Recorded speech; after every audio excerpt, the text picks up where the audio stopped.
नमस्कार दोस्तों, स्वागत है आपका हमारे YouTube channel Sumit dark files में। दोस्तों, आपके लिए आज मैं एक और बेहतरीन और बेहद डरावनी हॉरर स्टोरी लेकर आ चुका हूं, जो कि एक टैक्सी ड्राइवर की आप बीती है। अगर आपको हमारी ये कहानी अच्छी लगती है तो आप हमारे इस चैनल को सब्सक्राइब कर इस वीडियो को लाइक करना ना भूलना और आप कमेंट में अपना और अपने शहर का नाम जरूर लिखना, जिससे हमें पता चल सके कि आप हमारी कहानी कहां से सुन रहे हो। तो चलिए आपका ज्यादा टाइम ना वेस्ट कर इस कहानी को स्टार्ट करते हैं और सुनाते हैं इस टैक्सी ड्राइवर के पॉइंट ऑफ व्यू से इस कहानी को। मेरा नाम राजेश है, उम्र यही कोई 35 साल होगी। पिछले 10 सालों से दिल्ली की सड़कों पर टैक्सी चला रहा हूँ। लोग कहते हैं कि शहर कभी सोता नहीं, पर सच तो ये है कि रात के 2 बजे के बाद शहर सोता नहीं है, बल्कि वो बदल जाता है। मैं उन ड्राइवरों में से नहीं हूं जो हवाई बातें करें। मुझे भूतों प्रेतों पर कभी यकीन नहीं था। मेरा मानना था कि दुनिया में सिर्फ 2 ही चीजें डरावनी हैं, एक खाली जेब और दूसरा पुलिस का चालान। पर उस रात ने मेरी रूह के अंदर तक जो खौफ भरा है, वो आज भी मेरी नींदें उड़ा देता है। वो दिसंबर की एक ठिठुरती हुई रात थी। कोहरा इतना घना कि अपनी टैक्सी का बोनट भी ठीक से दिखाई न दे। रात के करीब 1:45 बज रहे थे। मैं धौला कुआं के पास से गुजर रहा था।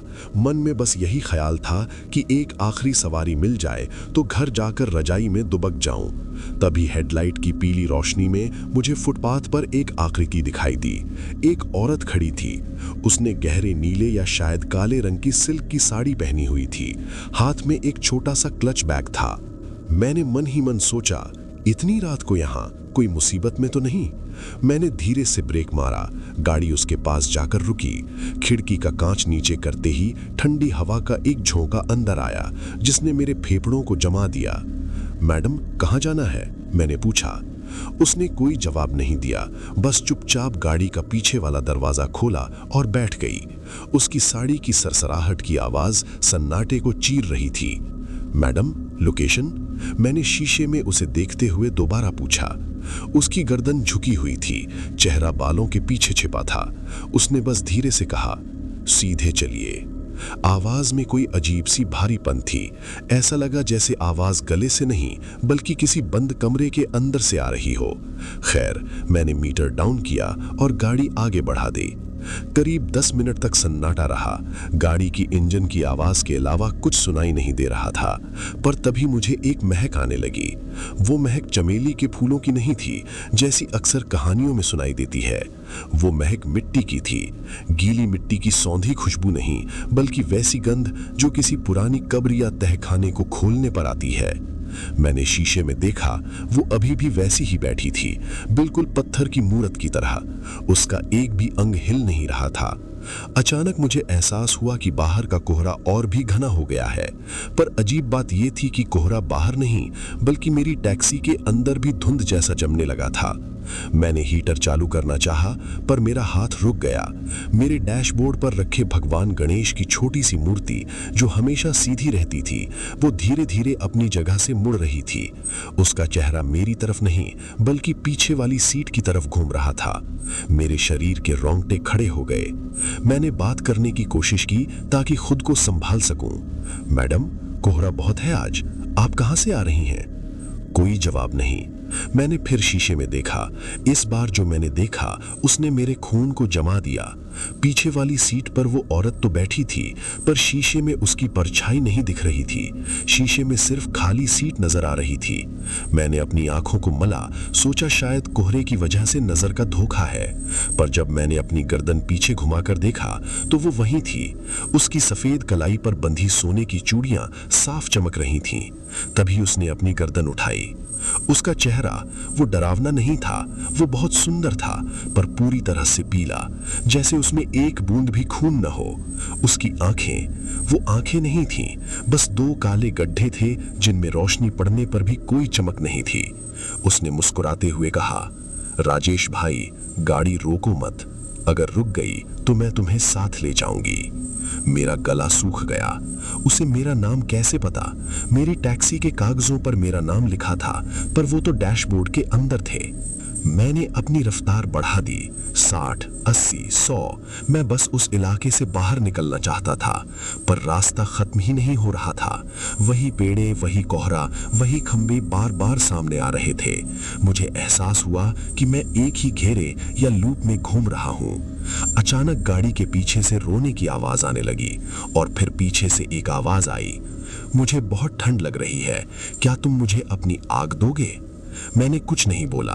मेरी उंगलियां स्टीयरिंग व्हील पर इतनी जोर से कसी थीं कि सफेद पड़ गई थीं। तभी मुझे अपने कंधे पर किसी के ठंडे हाथ का एहसास हुआ। वो हाथ बर्फ से भी ज्यादा ठंडा था। ऐसा लगा जैसे किसी ने सीधे मेरी हड्डी को छू लिया हो।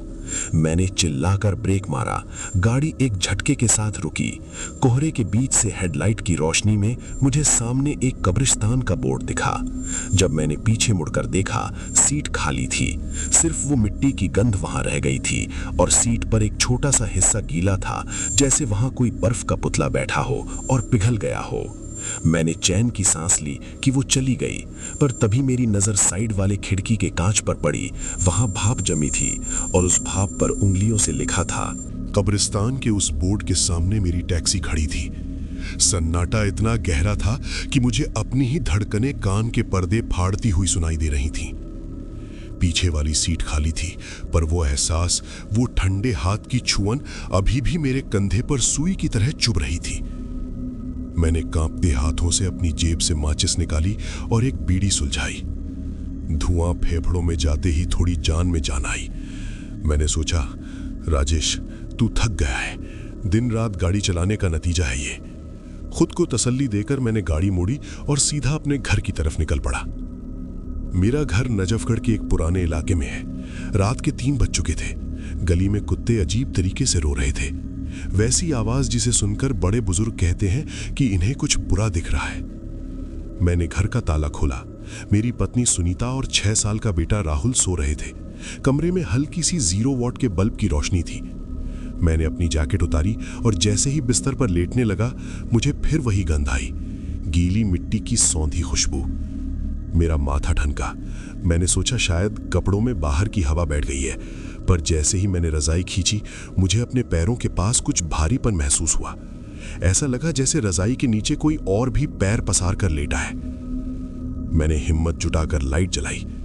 वहां कोई नहीं था, सिर्फ चादर पर एक सिलवट थी, जैसे अभी अभी वहां से कोई उठा हो।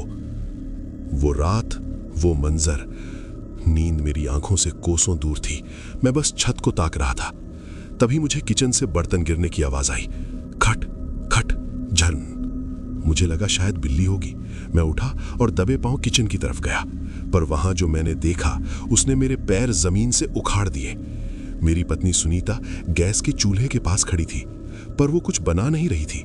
वो बस खाली कढ़ाई को बिना आग जलाए चम्मच से खुरच रही थी। किर किर। सुनीता, क्या कर रही हो इतनी रात को? मैंने धीमी आवाज में पूछा। वो नहीं पलटी। उसने बस चम्मच चलाना बंद किया और उसी भारी बंद कमरे वाली आवाज में बोली, राजेश भाई, चाय पियोगे? मेरा शरीर सुन्न पड़ गया। राजेश भाई मुझे मेरी पत्नी कभी नहीं बोलती। वो तो उस औरत के शब्द थे जो टैक्सी में बैठी थी। तभी सुनीता धीरे से पलटी। उसकी आंखें बंद थीं, जैसे वो नींद में हो, पर उसके होठों पर वही ठंडी मुस्कुराहट थी। वो मेरे करीब आई और मेरे कान के पास चेहरा लाकर फुसफुसाई, तुम्हारी टैक्सी में मेरा क्लच बैग रह गया है, उसे लौटाने आओगे ना? इतना कहते ही वो वहीं फर्श पर ढेर हो गई, जैसे किसी ने उसकी डोर काट दी हो। सुबह की दहला देने वाली सच्चाई। पूरी रात मैं सुनीता के पास बैठा रहा। सुबह जब धूप खिड़की से अंदर आई, तब मेरी जान में जान आई। सुनीता उठी तो उसे रात का कुछ याद नहीं था। उसने बस इतना कहा कि उसे बहुत भारीपन महसूस हो रहा है। मैं भागा भागा अपनी टैक्सी के पास गया। मेरा दिल जोर जोर से धड़क रहा था। मैंने पिछला दरवाजा खोला। सीट पर कुछ नहीं था। मैंने नीचे फर्श पर हाथ मारा, मैट उठाकर देखा। तभी मेरी उंगलियां किसी चमड़े जैसी चीज से टकराई। मैट के नीचे दबा हुआ था एक छोटा सा काले रंग का सिल्क का क्लच बैग। वही बैग जो उस रात उस औरत के हाथ में था। मेरा दिमाग सुन्न हो गया। अगर वो वहम था तो ये बैग यहां कैसे आया? मैंने कांपते हाथों से बैग खोला। बैग के अंदर कोई पैसा नहीं था, कोई मेकअप नहीं था। उसके अंदर सिर्फ 3 चीजें थीं। एक पुरानी पीली पड़ चुकी फोटो जिसमें एक औरत अपनी गोद में एक बच्चे को लिए बैठी थी। औरत का चेहरा जला हुआ था। एक तांबे का सिक्का जो बहुत पुराना लग रहा था और एक कागज का टुकड़ा जिस पर लाल स्याही या शायद खून से लिखा था, मैं तुम्हारे पीछे ही बैठी हूं। तभी मैंने रियर व्यू मिरर में देखा। पीछे वाली सीट पर कोई नहीं था, पर शीशे के ऊपर भाप जम रही थी और उस भाप में धीरे धीरे उंगलियों के निशान उभर रहे थे, जैसे कोई अदृश्य हाथ शीशे को दबा रहा हो। मैं डर के मारे टैक्सी से बाहर गिर पड़ा। दिन के उजाले में भी मुझे ऐसा लग रहा था जैसे कोई ठीक मेरे पीछे खड़ा है और मेरी गर्दन पर अपनी ठंडी सांसें छोड़ रहा है। तभी मुझे याद आया कि उस फोटो में जो औरत थी उसने वैसी ही चूड़ियां पहनी थी जो मैंने उस रात देखी थी, पर उस बच्चे का चेहरा, वो चेहरा धुंधला था, पर उसकी शर्ट बिल्कुल वैसी थी जैसे मेरा बेटा राहुल आज स्कूल पहन कर गया था। मेरा फोन बजा। स्कूल से फोन था। राजेश जी, राहुल की तबीयत अचानक बिगड़ गई है।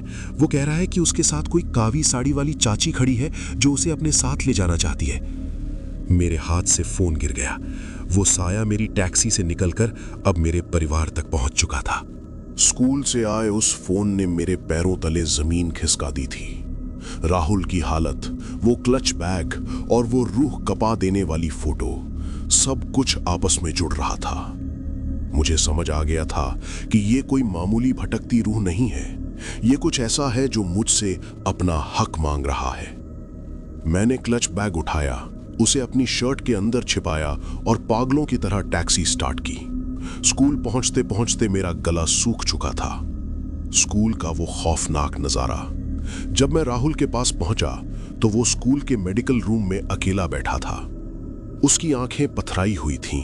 जैसे ही उसने मुझे देखा, वो रोया नहीं बल्कि एक ठंडी मुस्कुराहट के साथ बोला, पापा, वो चाची कह रही हैं कि आपने उनका सामान चुराया है, वो गुस्से में है।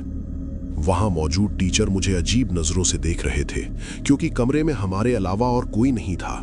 मैंने बिना कुछ कहे राहुल का हाथ पकड़ा और उसे टैक्सी में बिठाया। मुझे पता था कि अब भागने का कोई रास्ता नहीं है। मुझे वापस उसी जगह जाना होगा जहां से ये सब शुरू हुआ था।